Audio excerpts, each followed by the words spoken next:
What's going on? Oh. Were you being adorable today, earlier? Like a few minutes ago? Because I think maybe you were. See? You were.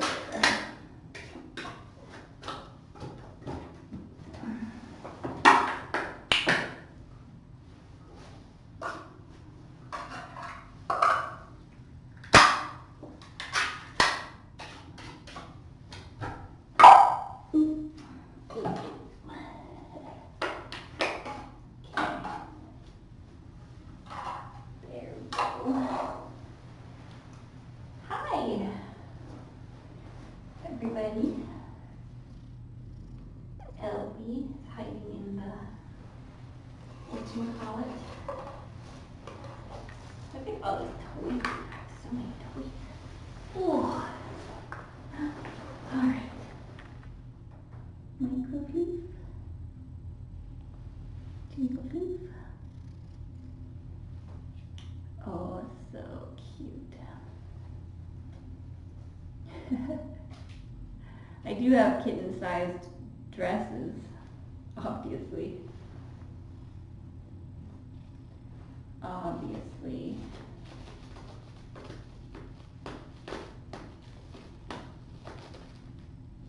Boop.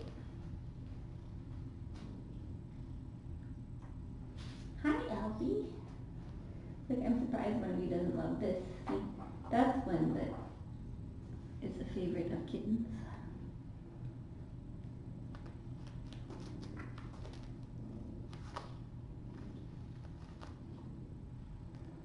You're very cute.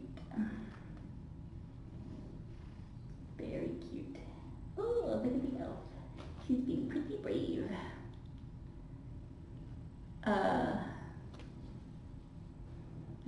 I don't have a kitten-sized beret. Oh, you're so cute. Look at this little brave little elf. Look how brave she is. She got an upside down hover kitten earlier.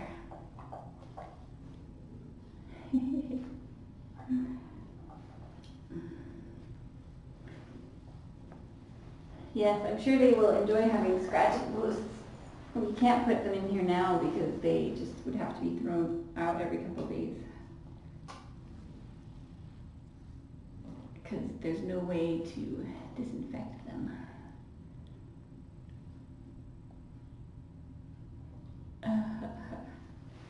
Hi. So cute.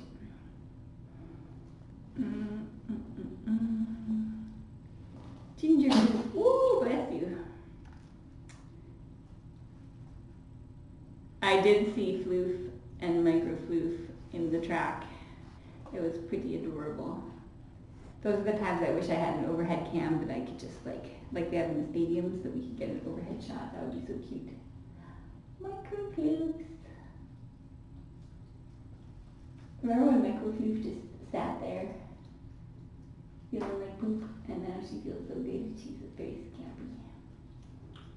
Very scampy.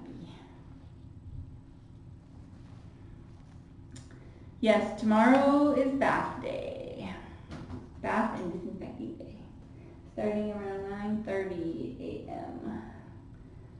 Bright and early.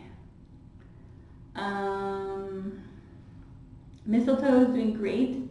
Mistletoe did her first floor flop for me earlier, and is being very brave. And Alicia had Mistletoe doing upside down hover barrel, and Elf also was doing upside down hover barrel.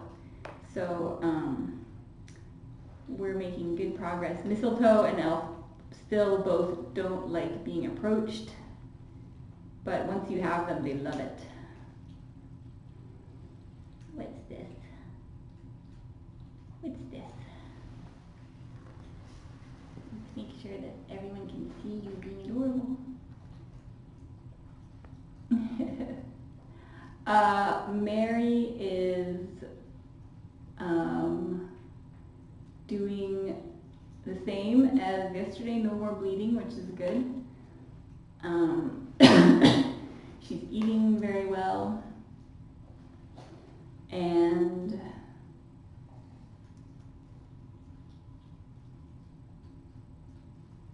so we'll see. I'm thinking about waiting till later in the week to try to get another ultrasound, just so that if there is still a heartbeat, it will be that much easier to hear.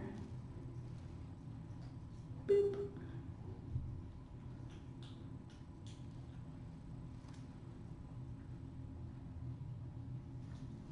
I have not listened because I'm trying to not do anything stressful to her for at least a couple of days. So I haven't cleaned her ears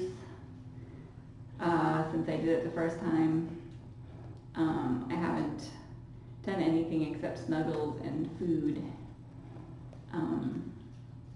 I don't want to have to like restrain her, really. I don't want to have to do any of that. So she has been treated for ear mites, but her ears are still dirty, so it would be nice to clean them, but it's not essential in the grand scheme of things. Look at your bald pink tummy. It's so bald and pink.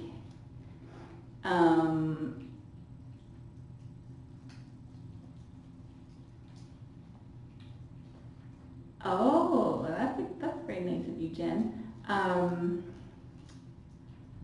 Well, these guys will be here, I would say, at least 3 to 4 more weeks.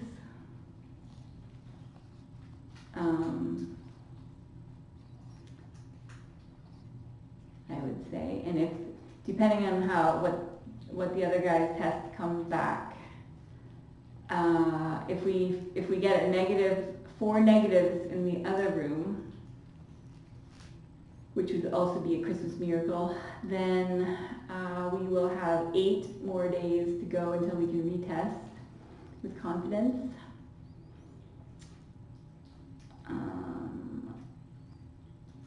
And then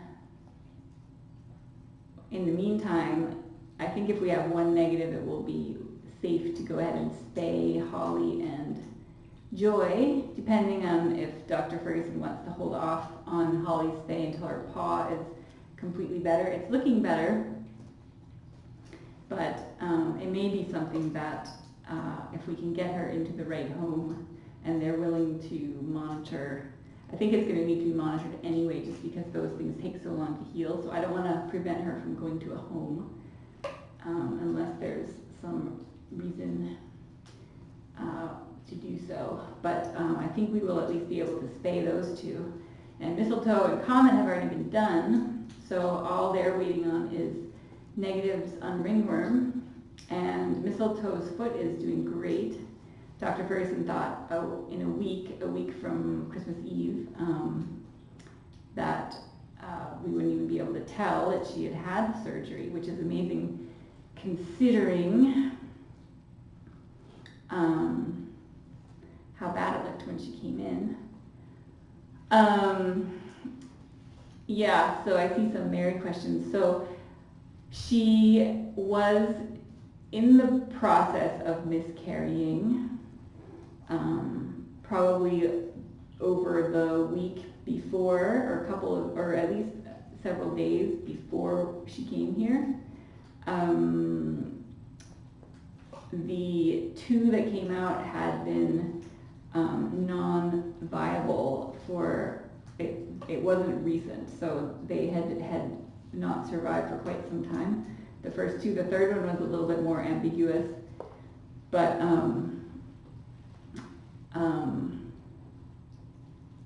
that was within probably, what time was it? It was sometime in the early afternoon, I think, mid-afternoon. And so it was probably within 12 hours of them hearing the heartbeat. So,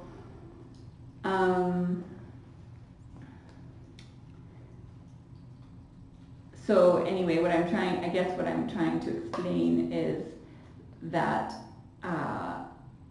to me, it seemed like she had miscarried. Well, so what happens with cats is in the first half of their pregnancy, they will start to reabsorb the babies if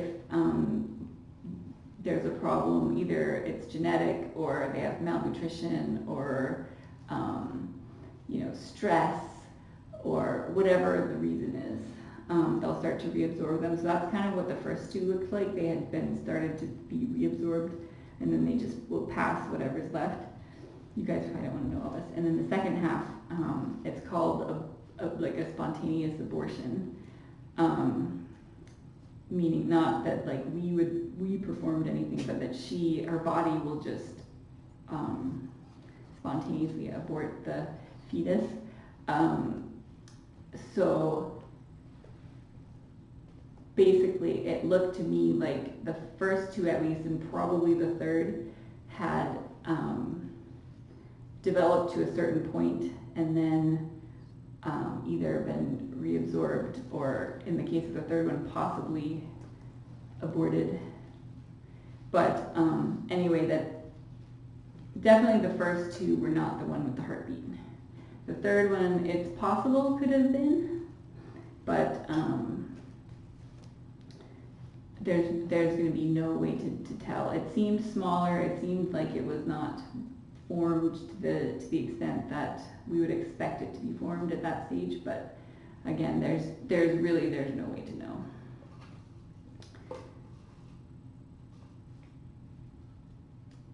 So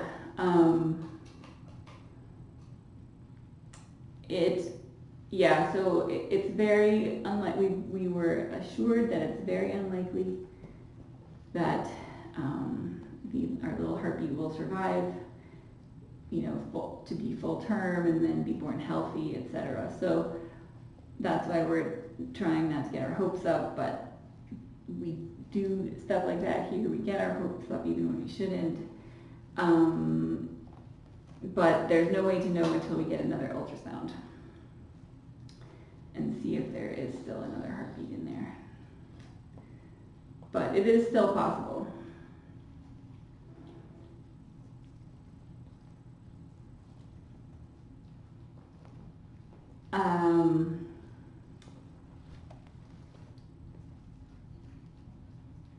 So yeah, Mary's history is interesting too, because she's super affectionate. She's clearly social and been around people, but her body condition and ear mites and all that stuff suggests that this is not a recent thing, her living on the streets.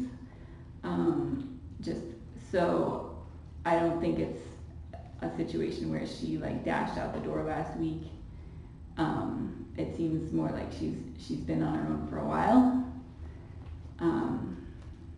just based on her body condition and the ear mites and everything, and the fact that she's pregnant. If she's been pregnant for 40 or 45 days, then you would think that she's probably been on her own at least that long, but you never know. Yes, I will switch this cam over to the other cam probably once we get test results back, because I need to upgrade the internet over there, but I haven't quite had a chance to do that. It's hard because there's no way to get the internet from upstairs to downstairs or vice versa. So I have one line that I've run through like this really terrible series of contraptions, but that's what's running this cam. And so to get it all the way to the other side I had to move everything upstairs when we had cats upstairs, and so I'd have to like undo all that and then move it back downstairs. It's like super complicated. So, but yes, I will show the other room because I think it will help. We need to find some very special homes for those guys. So, but I wanted to wait until we have test results so that we have a better idea of timeline. Over there. What are you doing? You're such a goof.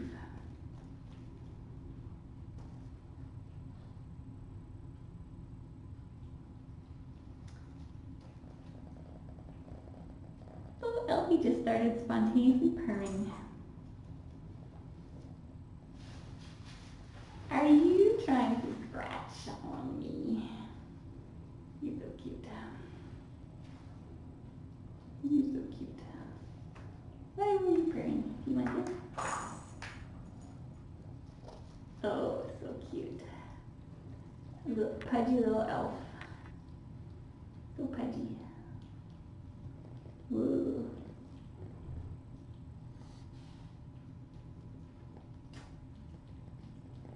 I'm hoping that, I don't know if it's possible that two or three more homes like Pinecone and Mr. T's people exist out there, because they are amazing, and that's what we would hope for Mistletoe and Joy. I'm not worried about Comet or Holly or anyone in here except Elfie. We'll need someone who understands her, at least for the first little bit. She's doing amazingly well though, considering. Look how brave she's getting. So brave. Oh,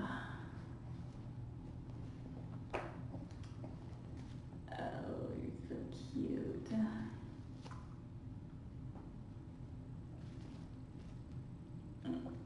Look at you. Ridiculous. Oh, don't scratch nose.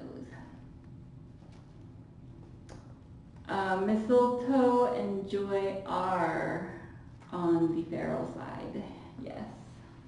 Well, they were completely feral, and so Mistletoe is a lot like Elf in that she will hiss and run if you approach her, but once you have her in your lap, she loves it. She purrs and she purrs and she flops and she rolls over and she loves it. And she's getting braver, so she is making progress, which is amazing for a 1-year-old feral cat. But she's still, I expect, well, if anyone watched the vet visits, when she feels threatened, her feral side comes out. So I would expect that in transferring to a new home and, you know, having to reacclimate and all of that, that she will probably revert for, you know, a week or two and have to slowly make progress again. So,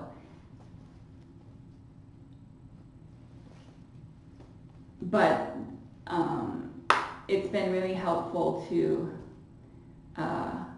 be able to observe them on the cam when humans aren't around, because what you don't want, and like Nova, for example, when there were no humans around and I was observing her, Nova just stayed in her little hidey hole and never came out and didn't play and didn't like explore, and she was obviously just afraid and shut down. Mistletoe comes out and is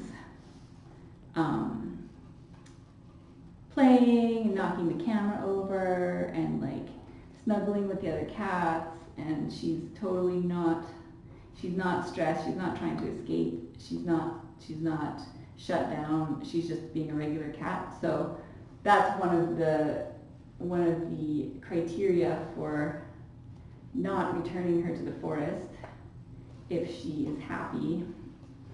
So like if when her humans go to work, she'll be fine.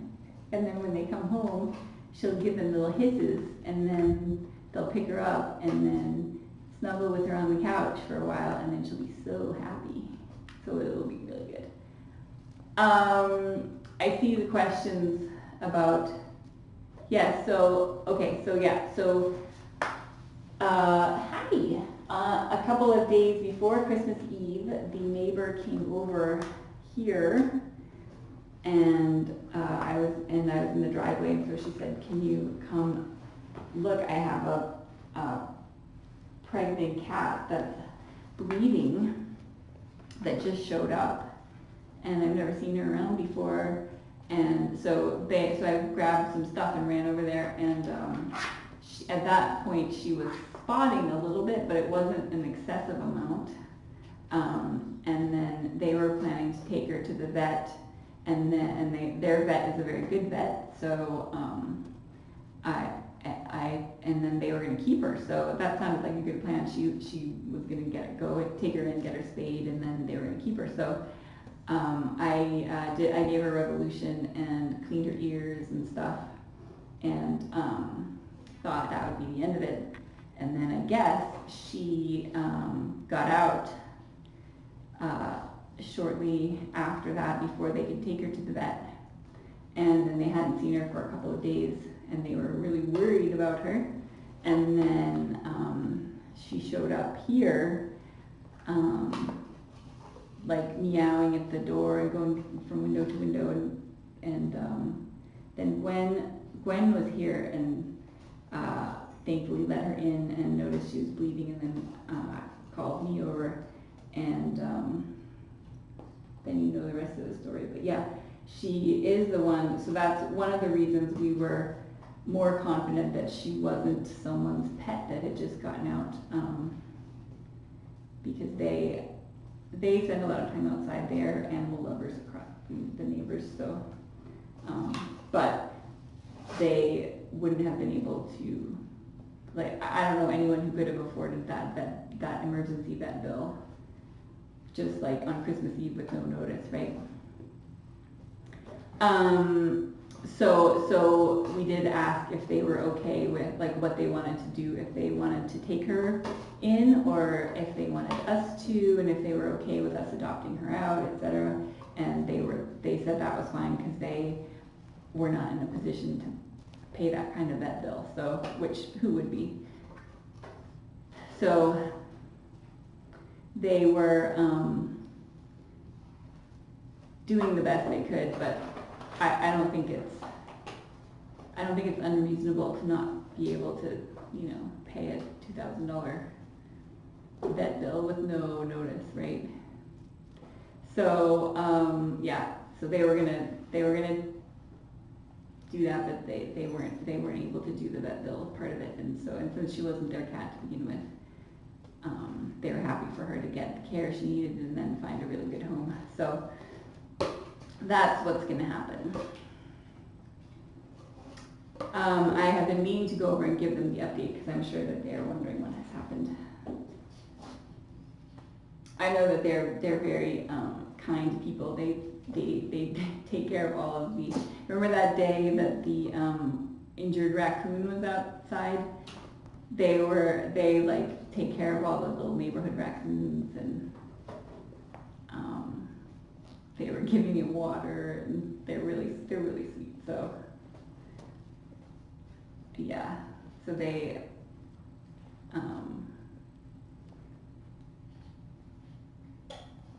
weren't being irresponsible or anything like that. They were actually trying to help, but not counting on a huge vet bill.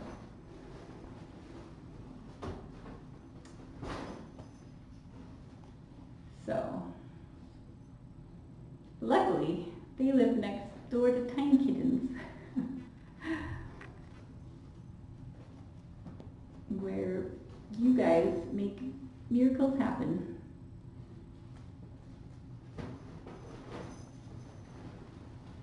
But that's also how I know that she's probably been kind of miscarrying for longer than just since she's been here,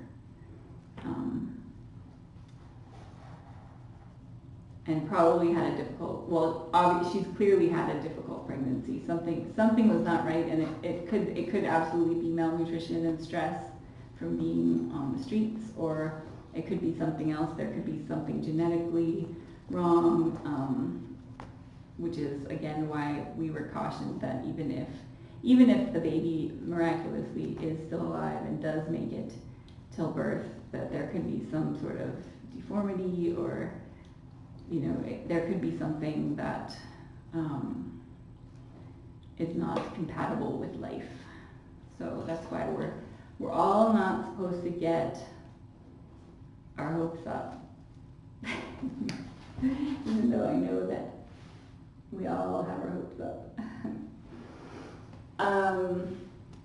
Casserole was good today.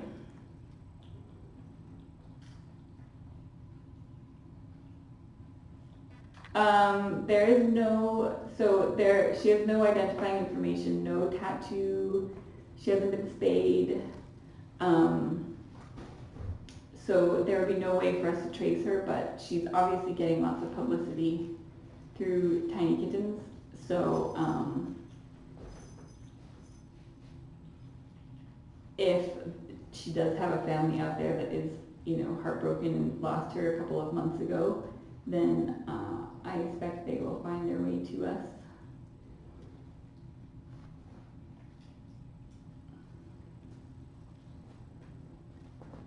Yeah.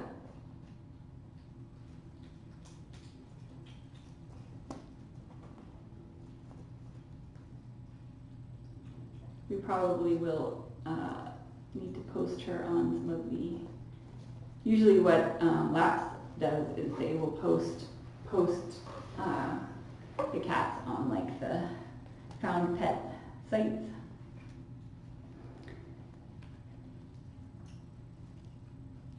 Yeah. Right, so yeah, I mean the fact that she hasn't been spayed is, call me judgy, but and we have tons. There are lots of rural properties here where there are barn cats, and not that they're not cared for and loved, but cats are seen as quite disposable around here. So when you run across one that's not spayed and doesn't have a collar or anything like that, it's almost always a one of those types of deals, like a barn cat, or people moved and left the cat behind or whatever. but it's true. It's true that there could be any number of things that happen. Maybe their vet told them to wait till she was 6 months old to do a spay. Maybe they just don't know that spaying and neutering is the right thing to do, but they still loved her. We don't know. Could be anything.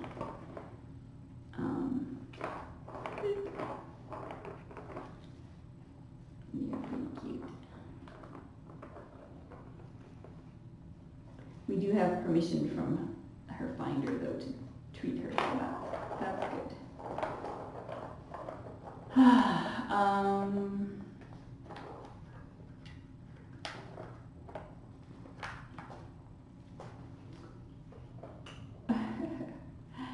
I would say she's at maybe 2 years old, or it's hard to say. I would say at least 2 years old. She's very tall and leggy.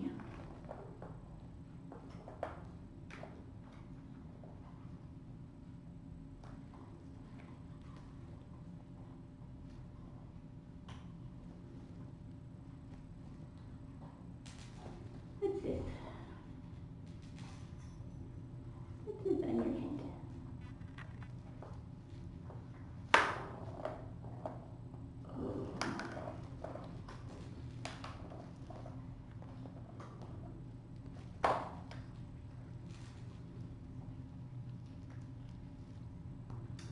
Yeah, it's true that there are some vets out there who will tell you all sorts of things about being spayed and neutered. And like, look at Topper, for example. He's getting neutered, I think, in a couple of days finally,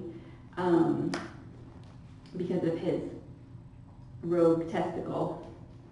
There isn't really an equivalent situation for pearls, but I think it's more like, the most likely thing is that she's a stray and she has always been hanging around and just either wandered off, or maybe she jumped in the back of someone's truck, or maybe someone dumped her somewhere, or who knows. We don't know. I wish we could ask and find out, but we can't. But we will do our best to try to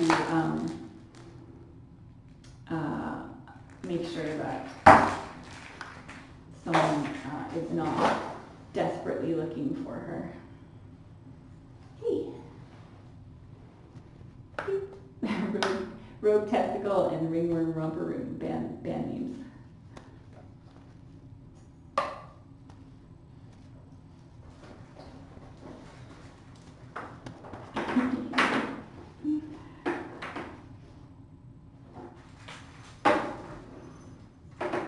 Aren't you cute? Anyway, the good thing is that she is doing really well, and hopefully we'll find out by the end of the week if we still have a baby.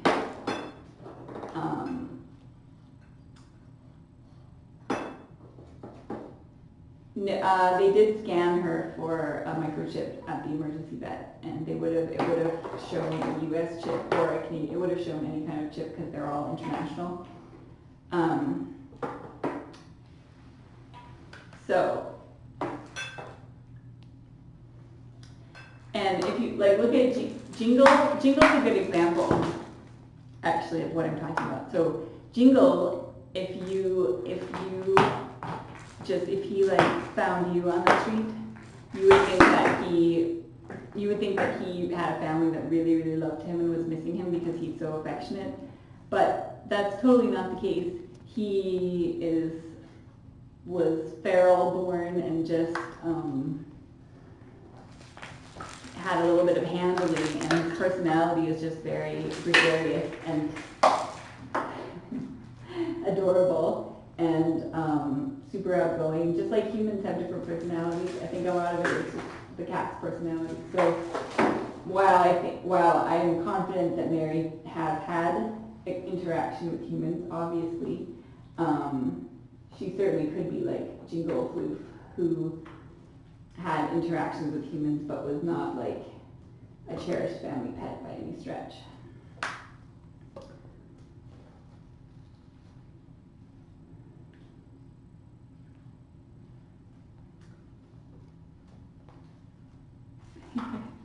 Buddy did scamper out the window onto the roof.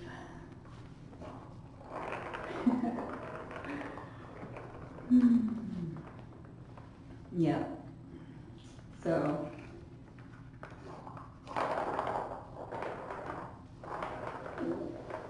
You have some feather in your mouth, right? You're too good at talking.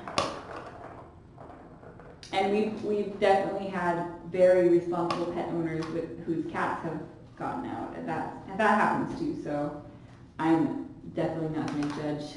I mean, you've seen Bunny outside because we had someone not close the door tightly when they left. Dawn, the kitten whisperer who comes over sometimes, she went away on vacation and her house sitter left the door open and her cats got out and then didn't even tell her till she got back. Like left her a note, so when she got back after a week, it was like, sorry, I left the door open, your cat got out. Her indoor cat, she had been out for like a week, and then her one cat was missing for 40 some days. And Dawn never gave up on her, and finally, she put up like flyers and went door to door like every day. And finally, it paid off, and both of them came back. So stuff like that happens all the time. And even Amy, one of the really awesome staff people at Laps, one of her friends, I think, opened a window that didn't have a screen on it, and she has a former feral cat that just went right out the window, and I think it was a week or 10 days maybe before she found her cat. So totally happens.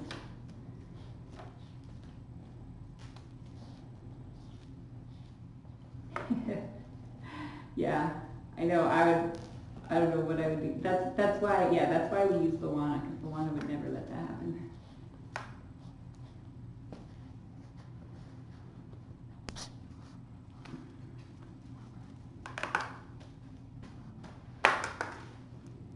That's like my worst nightmare all the time, that the cats are going to get out and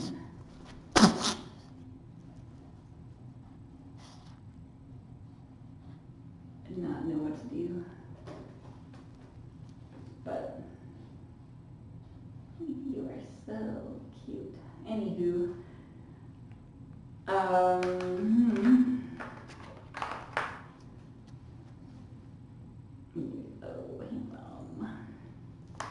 look how cute they are. So cute. Look at the elf. She is so adorable. So adorable.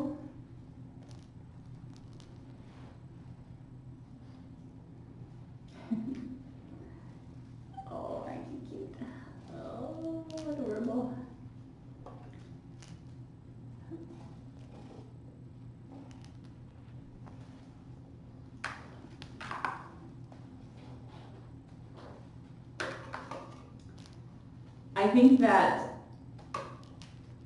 I would be hesitant to adopt a cat or kitten to someone who had cats that they have not tattooed or microchipped, let alone spayed. So I don't think that's unreasonable, unless there's a good reason for it. We did have a situation where there was an excellent adopter who had declawed their cat for very legitimate medical reasons. So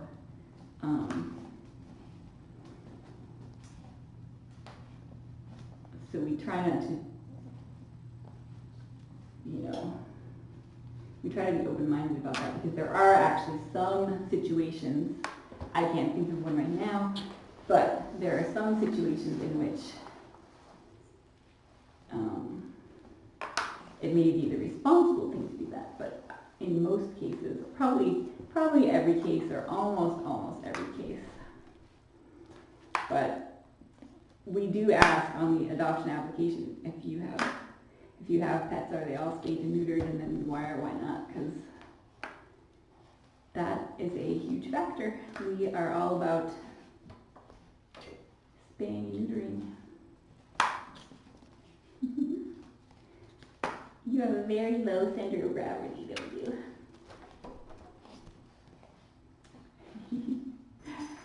Yeah. Not to add the declaw controversy to well, not that it's really a controversy anymore. I'm just saying that I actually, in that scenario, I totally was like, oh, they declawed a cat, no way. And then, as we explored further, then I learned something.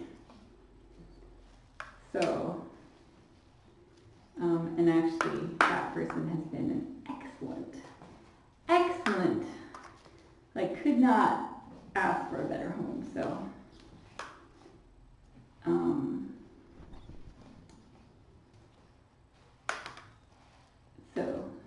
anyway, now I'm just rambling.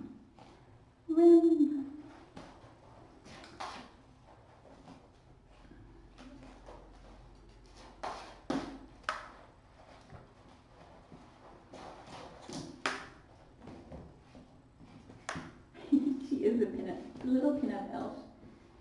Too bad your nose is so gunky. You're like Maribel with your perpetual mucus nose. You are so cute, though. Oh my gosh, your belly. I wonder how high she can jump. How high can you jump? If we put you next to Mary, it would be adorable. Mary is so tall.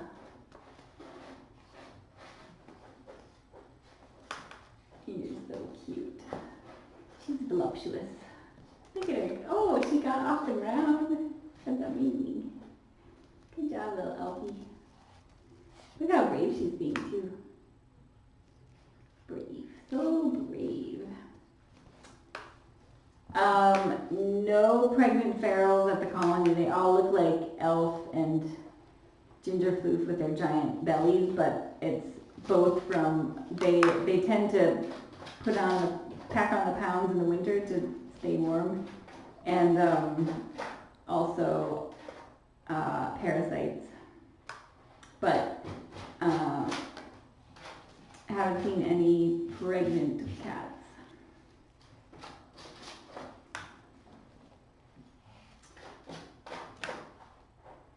I would expect,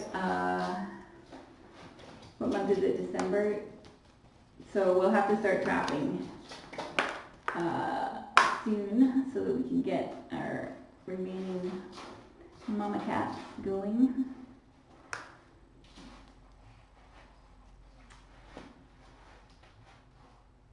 We were not exactly planning on this situation. I think I feel like I started talking about the casserole.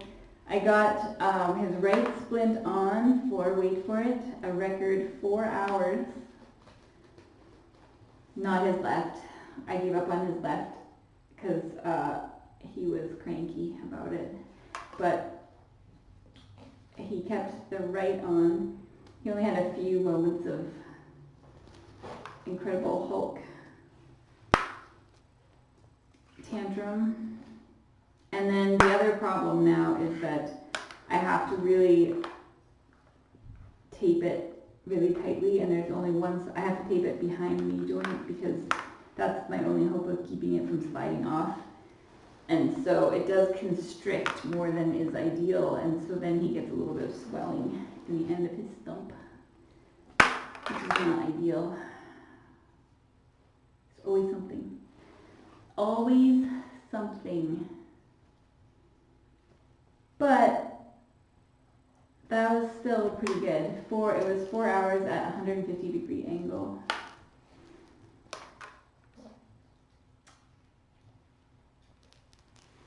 You're so cute. Are you cute?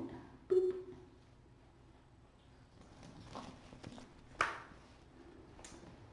Yeah, Cassidy is very good at expressing his feelings. He was so filled with woe that he even curled up with Pansaru, and there was no biting, there was no face biting at all. He just like went up to him and was just like flopped with his face in his side and just was like, ugh. And because he wasn't biting, Pansaru just kind of like looked up and then went back to sleep.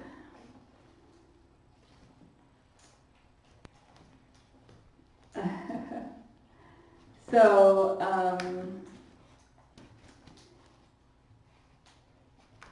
ideally he would wear something 24 hours a day, or 12 hours a day, or something. I mean, so every minute he's not wearing it, he's reinforcing the hyperextension.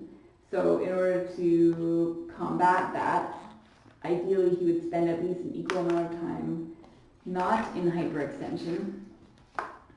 But the problem, of course, being that if I put both of them on, he's like the most pathetic creature you've ever seen, and he just like flails around, and he's filled with woe, and I try so hard to like, just like get through it, but I crack at some point. I'm like, I just can't do it.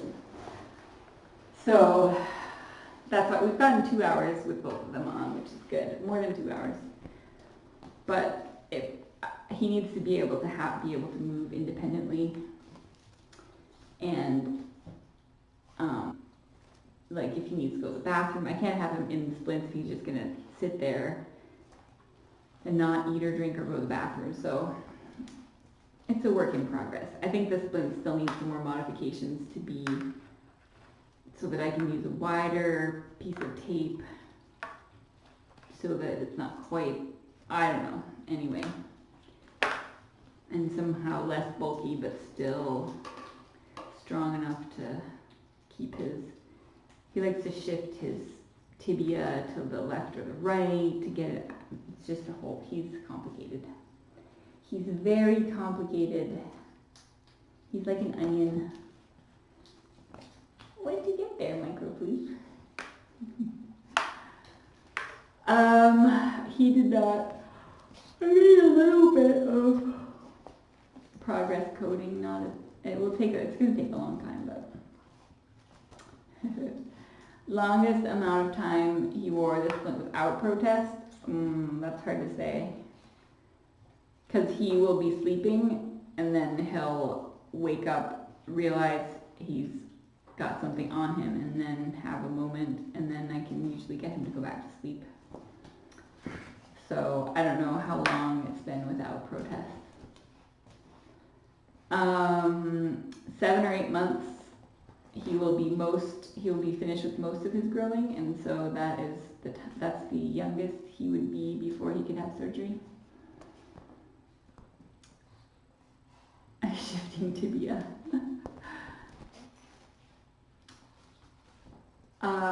We do have a wish list on Amazon.ca, which is not nearly as good as Amazon.com. I know because I'm American, like many of you. And I used to enjoy overnight shipping and being able to get anything on Amazon.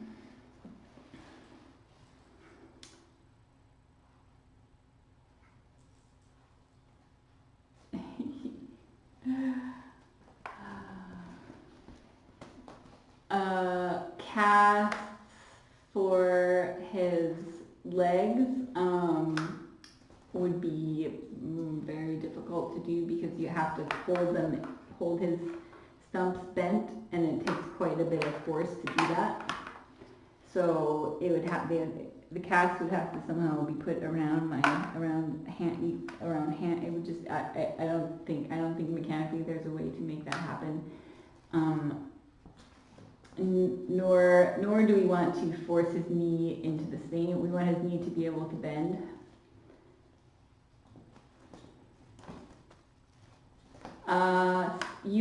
Some products on US Amazon will ship to Canada, but if you think that they're going to get here overnight, you are sadly mistaken, even if they say overnight, because that doesn't include customs, which can take however long it feels like taking.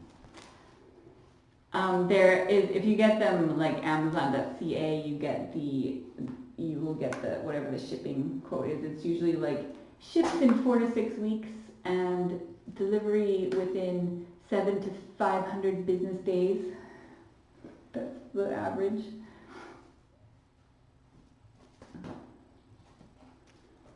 I know, Amazon Prime. There are many things that as an American living in Canada, I miss, like overnight shipping is one of the main ones, and that you can't shop on like all the sites that you just don't have access to. Many sites do not. You can't check out with a Canadian credit card or. Anyway, all the Canadians are jumping in now. It's not that bad. It's only bad if you've been spoiled with being able to just get things shipped overnight for your whole life. And then you have to come here and you have to pay way more for cheese, and you have to pay way more for wine. Here, go cute. Yeah, American versus Canadian Netflix. Yeah, exactly. Yeah. It's ridiculous. It's offensive. Especially when I had a US Netflix account and like US iTunes, and I had to give it all up. But you know that one thing that Canada doesn't have in a good way that the US has is bovine growth hormone, stuff like that. Canada's been better about that stuff. But it will cost you. You're so snarky. Yes, there are many things to appreciate about Canada. That is also very true. Like the political scandals that are Canadian, I'm always like, oh, that's adorable that that's a scandal here, because in the States it's like happens every day, and everyone's so used to it. It's pretty funny. Yeah, there's like all sorts of. Yeah, it is. That's true. Yeah.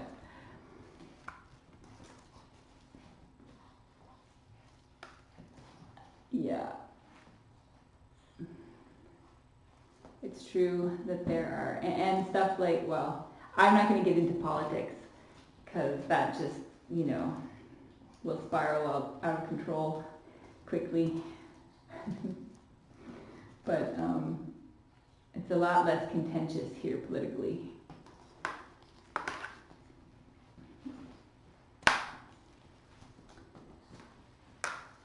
But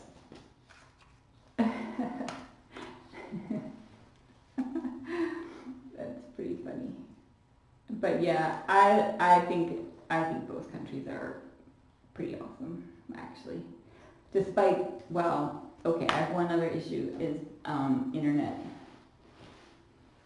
You can get like unlimited internet, really fast internet in the States. Here, not so much.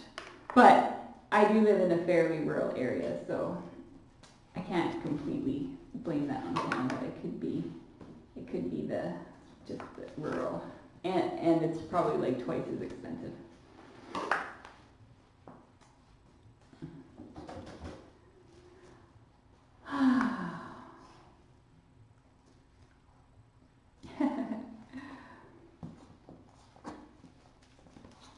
You are so cute.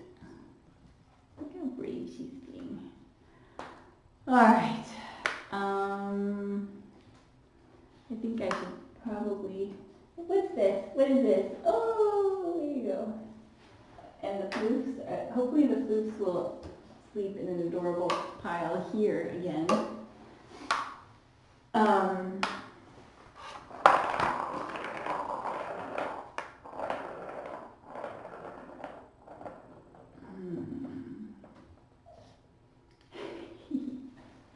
One, yeah, you playlet.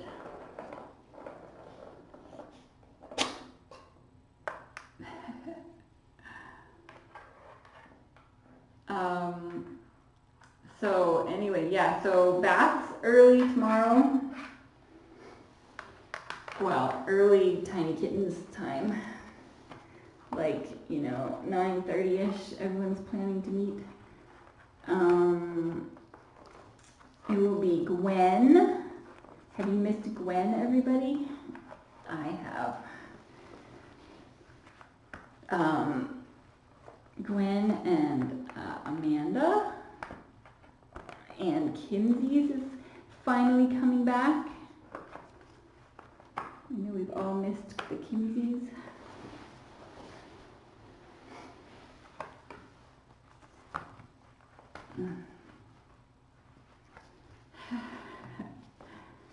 Okay. There we go. Oh, look, you're already in bed with your tongue. You forgot to put your tongue away again.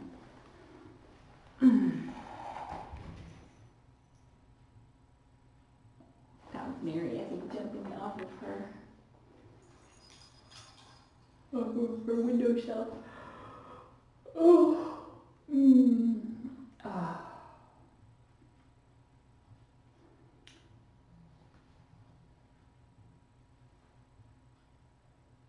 Oh, Michael Fluff.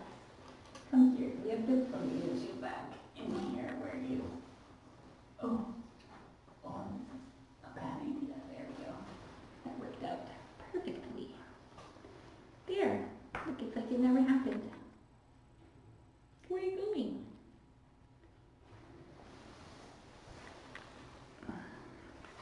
And then we'll see how